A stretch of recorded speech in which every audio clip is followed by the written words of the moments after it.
नमस्कार। कार्यक्रम ख़ास मुलाकात में आपका बहुत बहुत स्वागत है। और इस कार्यक्रम में मेरे साथ एक ऐसे वर्सेटाइल एक्टर है, हरफन मौला कलाकार है, जो आवाज़ की दुनिया के जादूगर भी हैं। मूल रूप से मैं व्यक्तिगत रूप से उनको सिंगर मानता हूँ, क्योंकि वो एक ऐसे घराने से हैं। उनकी मदर, उनकी नानी, ये क्लासिकल, उनकी नानी तो आगरा घराने से रहीं और उनकी मदर जो थी सुमनताई भोसले, वो भी एक एक्सपोनेंट क्लासिकल सिंगर रहीं। पिताजी एनआर भोसले ज़रूर एक बहुत ही बेहतरीन आर्टिस्ट रहे पेंटिंग की दुनिया के, और 22 साल की उम्र तक इन्होंने भी खूब बढ़िया पेंटिंग की और मुंबई में परचम अपना लहराया। लेकिन उसके बाद ये, जैसे हम और आप कहते हैं कि सब कुछ वहाँ से तय होता है, तय था और तय हुआ उनके साथ भी कि आपको आवाज़ की दुनिया में, सिंगिंग की दुनिया में, उनको देखता हूँ तो किशोर कुमार मुझे बहुत याद आते हैं। किशोर कुमार एक ऐसे व्यक्ति थे जिन्होंने शायद अपनी आवाज़ के साथ सबसे ज़्यादा अपनी आवाज़ के अलग अलग डायमेंशंस को उभारा, और जिन व्यक्तित्व को मैं आपसे मिला रहा हूँ, जिन कलाकार को, उन्होंने भी उसी तरीके से अपनी आवाज़ के अलग अलग डायमेंशंस को ढूंढा। और इतना ही नहीं, आज भी वो बहुत सहज हैं, सरल हैं और बहुत खुश मिजाज हैं, हंसते हैं, मिलते हैं और कहते भी हैं ये बात बहुत ईश्वर के प्रति कृतज्ञता दिखाते हुए कि 45 इयर्स नॉट आउट, 60 प्लस उम्र नॉट आउट, और अभी तो मुझे लगता है कितनी सेंचुरीज और कितने रिकॉर्ड्स उनके नाम होंगे। तो मुलाकात करिए, मेरे साथ हैं नामचीन वर्सटाइल आवाज़ की दुनिया के सिंगर, अभिनेता भी मैं उनको कहूँगा, क्योंकि आपको घुसना पड़ता है, प्रवेश करना पड़ता है, जैसे जिसको हम कहते हैं मेटामॉर्फोसिस, कायांतरण करना पड़ता है, तब जाकर आप कहीं ना कहीं किसी दूसरे कलाकार को अपने भीतर अनुभव कर पाते हैं। सुदेश भोसले जी, सर बहुत स्वागत करता हूँ आपका। धन्यवाद, थैंक यू। कितनी सारी चीज़ें हैं, मुझे इंटरव्यू देने की ज़रूरत ही नहीं, सब कुछ आपने बोल दिया पहले। सर आपके बारे में जितना मैं सुन रहा था और जितना मैं देख रहा था, तो मुझे ये चीज़ समझ आई कि एक बहुत कृतज्ञता के साथ, टेंशन लेने वाला व्यक्ति नहीं, कोई ये चीज़ नहीं, अपनी प्रतिभा पर विश्वास, अपने पेरेंट्स की ब्लेसिंग्स पर विश्वास और ईश्वर पर अखंड विश्वास। थोड़ा सा अपने बारे में बताइए। जैसे आपने बोला कि माताजी गायिका थी, सुमन भोसले, नानी दुर्गाबाई शिरोडकर, वो भी आगरा घराने से थी, अजमत हुसैन खां साहब की शिष्या थी, तो वो भी क्लासिकल गायिका थी। पिताजी एनआर भोसले वो पेंटर थे, फिल्मों के पोस्टर्स, बैनर्स बनाते थे। तो मतलब जो जिस माहौल में मैं बड़ा हुआ, प्योर क्लासिकल म्यूज़िक और पेंटिंग में जी। और 22 साल की उम्र, मतलब 74 से 82 तक प्रेमनगर, जूली, स्वयंवर, ऐसे कई जो सुपरहिट फिल्मों के पोस्टर्स मैंने बनाए। और 78-79 में शायद मुझे रेडियो बड़ा आकर्षित करता था, और उसमें भी अमीन साहनी साहब, बिना का गीतमाला, रेडियो सिलोन, और जो रफ़ी साहब, किशोर दा, मुकेश जी, लता जी, आशा जी। और उस उम्र में जब कुछ समझता भी नहीं था, तब तक शायद मुझे 60, 70, 80 गाने बाय हार्ट थे और मैं अपनी मस्ती में गाता था। और घर में किसी ने ध्यान नहीं दिया, क्योंकि उनको या तो सिर्फ, क्योंकि हम लोग गोवा से हैं, शिरोडा से, कामाक्षी माता हमारी कुलदेवता, तो हमारे घर में सिर्फ शास्त्रीय संगीत, नाट्य संगीत, सुगम संगीत, मराठी। तो मैं जो गाता था चुप चुप के गाता था पिताजी से, क्योंकि पिताजी को हिंदी गाने पसंद थे नहीं। और मैं जैसे कहा ना, सुबह पिताजी के साथ 8 बजे की ट्रेन पकड़ के जाता था, वर्ली महालक्ष्मी उतरता था, तो पेंटिंग और पेंटिंग 24 घंटे।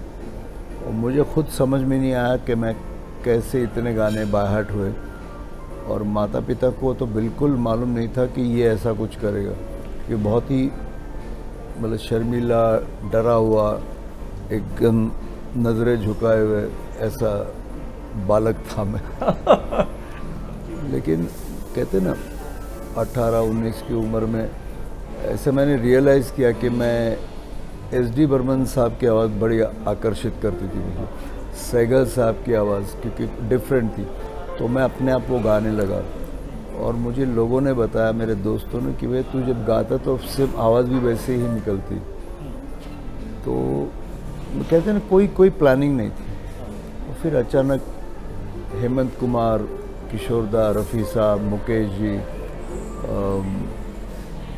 अलग अलग SD बर्मन, RD बर्मन, ये आवाज़ों में मैं दोस्तों में मस्ती में गाता था। और हमारे कॉलेज के कुछ सीनियर्स को सुनता था, जब वो मैं आता था तो अजीत साहब, भोसले साहब कैसे हैं आप? बोले ये कैसे हो सकता है? भोसले जी कैसे हो? तो मैं सोचता था ये कैसे पॉसिबल है। और मुझे पता चला कि अचानक मैं भी करने लगा। और एक दिन अमित जी की एक फिल्म देखी, मुकद्दर का सिकंदर, किसी को देख के बोला, ए जोरा जान दरवाज़ा खोल दे। तो वहाँ से दोस्तों ने कहा, तो पता चला कि मैं अमित जी की नकल कर सकता हूँ। ये घरों में, बर्थडे में, किसी की कॉलोनी में, पूजा में, वो सब करने लगा। और मुझे नहीं मालूम पड़ा मैं कब स्टेज पे आया, मतलब माइक नज़दीक आया और ब्रश धीरे धीरे दूर हुआ। और वही वक्त था जब ये जो हैंड पेंटेड ये था ना, क्या बैनर्स का धीरे धीरे कम हुआ। वाइप आउट तो नहीं हुआ, थोड़ा कम हुआ, क्योंकि ये डिजिटल वाला मामला आ गया। तो फिर पिताजी को मैंने कहा कि आप अभी ये सब, मैं अभी थोड़ा सा कमाने लगा, तो आप ये स्टूडियो वगैरह बंद कर दीजिए, अपने शौक या पेंटिंग कर दीजिए। तो वो थोड़ा सा कम किया बिजनेस। और जब मेलोडी मेकर्स ने देखा, तो अचानक मैंने देखा कि एक सूटकेस खरीदा गया, और मैं पहला ही जो टूर है, 10 दिन के टूर पे निकला, नागपुर, अकोला, अमरावती, विदर्भ टूर। और फिर वो दिन है, आज का दिन है। मतलब मैं, कहते ना, मेरे पैर रुके नहीं। पूरा भारतवर्ष, एक एक छोटे छोटे गांव में प्रोग्राम किया, स्पेशली महाराष्ट्र, गुजरात, साउथ गोवा वगैरह। फिर इधर पूरा बंगाल, नॉर्थ ईस्ट, राजस्थान, फिर शिमला, कश्मीर सारी। और कोई प्लेबैक सिंगर था नहीं, मैं कुछ नहीं, लेकिन अचानक इतनी सारी आवाज़ें, एक व्यक्ति, तो लोगों का बहुत प्यार मिला। तो मैं चलता गया। और एक दिन अचानक देखा कि हमारे जो ओनर है अशोक कुमार साहब, उन्होंने बोला पासपोर्ट लाओ, किशोर कुमार के साथ USA जाना है। मतलब तो 1.5 महीने का टूर किशोर दा के साथ अब्रॉड। तो 82 से 87 तक 5 साल किशोर दा के हर शो में मैं एंकर हूँ। पुराने अगर आप वो देखेंगे वीडियोस, तो वो कहते हैं ना कि उनसे बहुत सीखा। फिर आशा जी ने 86 में देखा, 86 में तब से आज तक हर शो में। लता जी ने एक दिन मुझे कहा कि मेरे साथ शोज करोगे क्या? मतलब करोगे क्या, ये कोई बात है?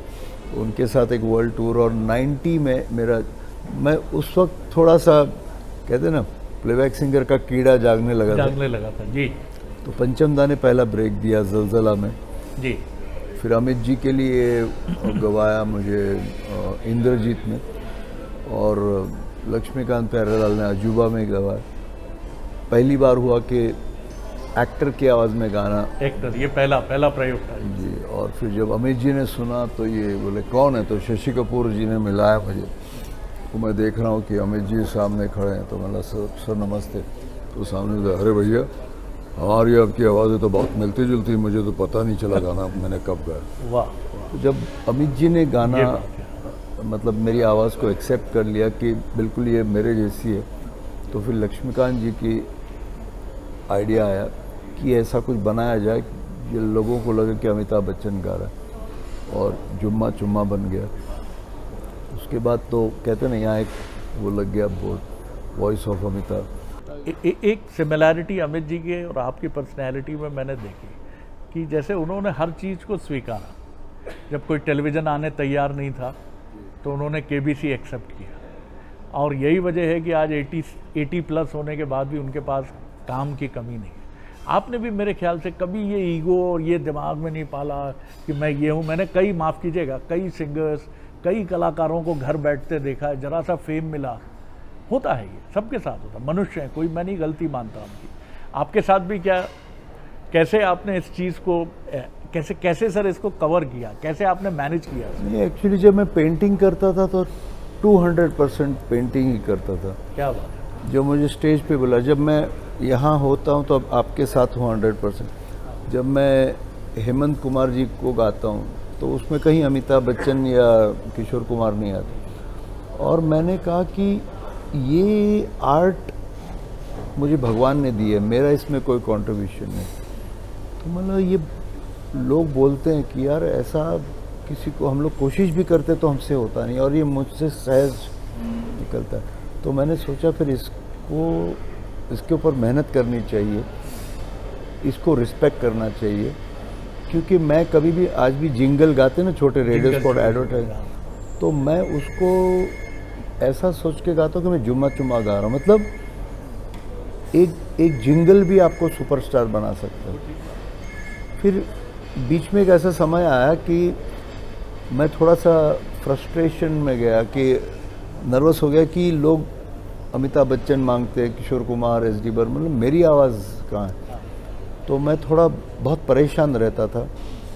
तो उसी वक्त देखिए वापस ऊपर वाले का ये है कि संजीव कुमार साहब का निधन हुआ जी। और उनके 5 प्रोड्यूसर्स मेरे पास आए कि बोले अगर आपने इसकी डबिंग नहीं की तो हम रास्ते पे आ जाएंगे। तो प्रोफेसर की पड़ोसन, कातल, लव एंड गॉड, ऊंच नीच पी जैसे 5 फिल्में मैंने उनकी मतलब चेहरा उनका है, आवाज़ मेरी है। और मैं बहुत ज़्यादा परेशान हुआ तो मैं आनंद जी भाई के पास गया, कल्याण जी आनंद। तो सर बोले मेरी आवाज़ कोई सुनना नहीं चाहता, उनको अमिताभ बच्चन चाहिए। बोले चुप बैठ, तेरे जैसे कितने हैं इस अब हमारे देश में। मतलब मुझे नहीं मालूम। बोले कोई नहीं है, ऊपर वाला तेरी गाड़ी चला रहा है, अपने हाथ से उसको डिरेल मत कर। क्या बात। जो होता है, जो पब्लिक को चाहिए वो कर। तो फिर मेरा माइंड क्लियर हो गया। शो में जाता हूँ स्टेज पे तो मैं कोई ज्ञान नहीं बांटता हूँ क्लासिकल का या गज़ल का। मैं बोलता अभी 2-2.5 घंटे मेरे सामने लोग हैं, मैं उनको सब कुछ भुला दूंगा। और आजकल एवरीवेयर आपने देखा है, हर दूसरा नहीं, हर व्यक्ति परेशान है। हर व्यक्ति परेशान। तो मैं ये 2 घंटे उनको सब कुछ भुला दूंगा, उनके चेहरे पे मुस्कान लाऊंगा। बड़ा पुण्य होता है। और लोग हंसना भूल गए। बिल्कुल। तो मैं आपसे सहमत हूँ। जीवन संगिनी हेमा जी, बिटिया श्रुति, बेटा, किस तरह का घर में माहौल? आपने तो पूरा रिसर्च किया है सर। क्या सर बेटा के इस लाइन में है इंटरेस्टेड या? जी, मेरी बेटी श्रुति बड़ी बेटी है। हाँ। उसने जे स्कूल ऑफ आर्ट में ग्रेजुएशन किया, Winchester school of art Southampton में जी मास्टर्स किया। वो अपने मेरे और अपने दादाजी के सपनों को, और तो वो आर्टिस्ट हैं, पेंटर हैं, फाइन आर्टिस्ट हैं, प्लस वो इंटीरियर डेकोरेशन, एब्स्ट्रैक्ट। क्या बात है। उसकी पेंटिंग्स बड़े गर्व के साथ, बड़ी पेंटिंग्स ट्रक से में लोड होके लखनऊ तक जाती हैं। क्या बात है। और बहुत अच्छी आर्टिस्ट हैं। उनका बनाया हुआ कैलेंडर और पेंटिंग अमित जी के ऑफिस में उनके टेबल पे है। तो अमित जी का हाथ से लिखा हुआ लेटर है उसके पास कि Shruti, I will keep this calendar on my table every day, God bless you. और बेटा मेरा, मैं सीखा हुआ नहीं, मैं तो ऐसे सुन के गाया, क्योंकि पेंटर इतना अच्छा था तो मम्मी ने कभी मेरे क्लासिकल सिखाया। लेकिन मेरे बेटे को मेरी माँ ने 5 साल की उम्र से क्लासिकल, हिंदुस्तानी क्लासिकल सिखाया। मेरे नाना, उसके नाना जी मेलोडी मेकर्स के जो ओनर है अशोक कुमार साहब, मेरे ससुर हैं, कि उनको वेस्टर्न गिटार सिखाया। तो वो इंडियन और वेस्टर्न क्लासिकल दोनों जानते हैं। तो अभी वो सिंगर भी है। और आज के जितने भी बड़े सिंगर्स हैं आज की तारीख से, जोनीता गांधी, निकिता गांधी, अरमान मलिक, जेमी लीवर, जॉनी लीवर की बेटी, जनाई भोसले, आशा जी की पोती, फिर माही शान सिंगर जो उनका बेटा, लीजा मिश्रा, नीति मोहन, उनके लिए गाने कंपोज करता। तो वो इंडस्ट्री में ऑलरेडी एक पॉपुलर हो चुका है। तो हम सर जो कहावत सुनते हैं कि बाड़े पूत पिता के धर में, तो ये चीज़ हमने दोनों, आपकी बिटिया जिस तरह की एक वन ऑफ द बेस्ट और मेरी पत्नी हेमा वो पियानिस्ट है। तो सारे आर्टिस्ट है। तो जब मैं शो करता हूँ अपना खुद का सोलो शो, तो मेरी पत्नी हेमा वो पियानो बजाती है, कीबोर्ड बजाती है, मेरा बेटा साथ में गाता है। पूरी जो सेटिंग्स है डेकोरेशन वो मेरी बेटी करती। हाँ हाँ और कोविड में भी हमको पता नहीं चला कि 2 महीने कैसे बीते, क्योंकि सारे आर्टिस्ट कुछ ना कुछ करते थे। फिर हम लोग कॉलेज के बच्चों के लिए भी ना मोटिवेशनल नहीं, लेकिन उनको एक एनकरेजमेंट के लिए कोविड के टाइम कि उनको ऑनलाइन हम लोग उनसे बातें करते थे, उनके लिए परफॉर्म करते थे। तो बस किस तरह जीवन God is great, God is kind. Naturally sir, वो आपके चेहरे पे है और एक स्पिरिचुअल इंक्लिनेशन बिना कहे आपके चेहरे पे है, वो दिखता है कि कहीं एक कनेक्शन है, जो कनेक्शन जबरदस्त। ये मैं बताने वाला नहीं था, लेकिन कई सालों से हम लोग विपश्यना मेडिटेशन आपने सुना होगा, वो हम लोग सभी लोग करते हैं। गोयनका साहब का था, ग्रेट गोयनका जी। 10 दिन बिना फोन, हाँ फोन बंद, मुंह बंद। और पहली बार जब मैंने किया तो मैंने सोचा कि सुदेश भोसले का फ़ोन बंद रहेगा तो फिल्म इंडस्ट्री कैसे चलेगी, महाराष्ट्र कैसे चलेगा। जब मैं वापस आया पता चला जब मैं नहीं था तो अच्छा चला ज़्यादा।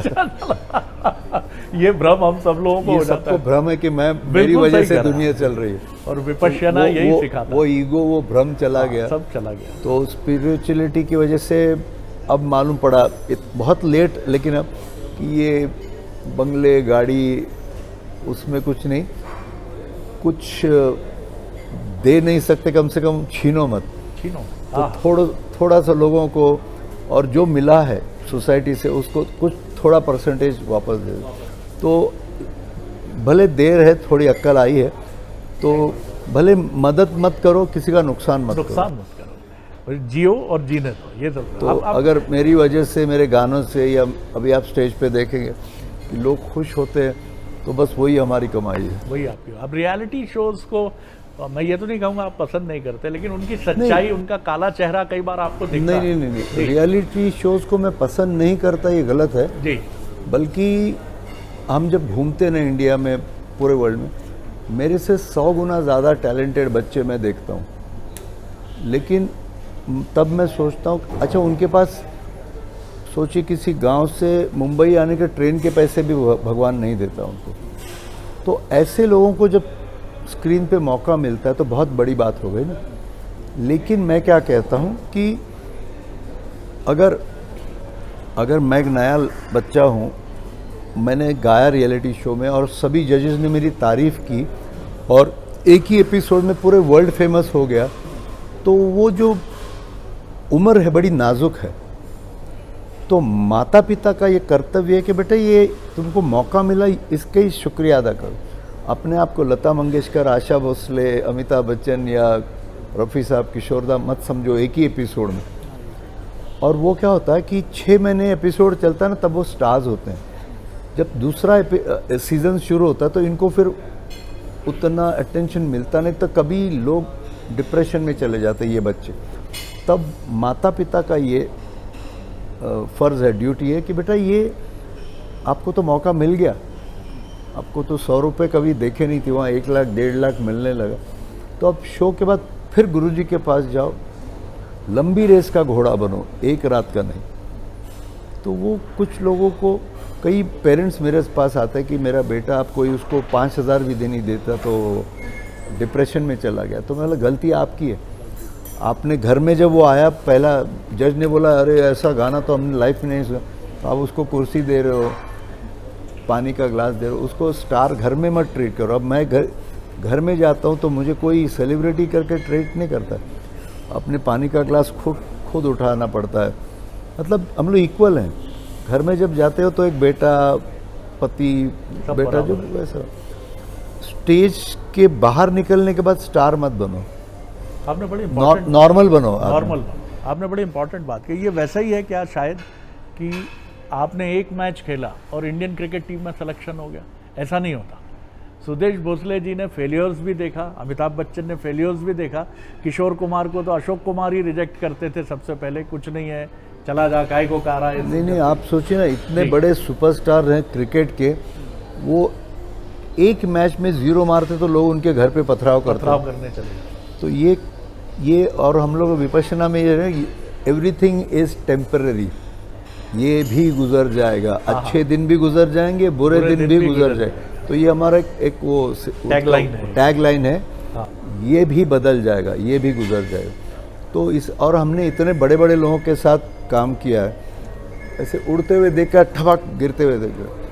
तो और वो तबस्सुम जी ने मुझे एक शेर पढ़ा था कि ऐसे वैसे कैसे कैसे हो गए और कैसे कैसे ऐसे वैसे हो गए। तो हमेशा याद रखो। तो जब आपने बड़े बड़े सुपरस्टार देखे कि आज कोई उनको पूछता नहीं, कोई नहीं पूछता, तो इसलिए जब भी कुछ मिलता है तो थैंक यू, और बुरा भी होता है तो थैंक यू, मेरे पाप घट गए।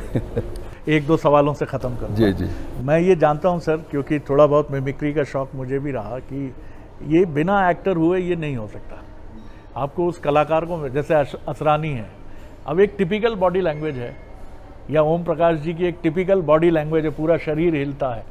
आप भी उसमें जाते हैं, प्रवेश करते हैं, चाहे वो अमिताभ बच्चन हो, संजीव कुमार हो, ओम प्रकाश हो, और सडनली इतने सारे उसमें जाना, ये तो मुझे लगता है बहुत बेमिसाल है।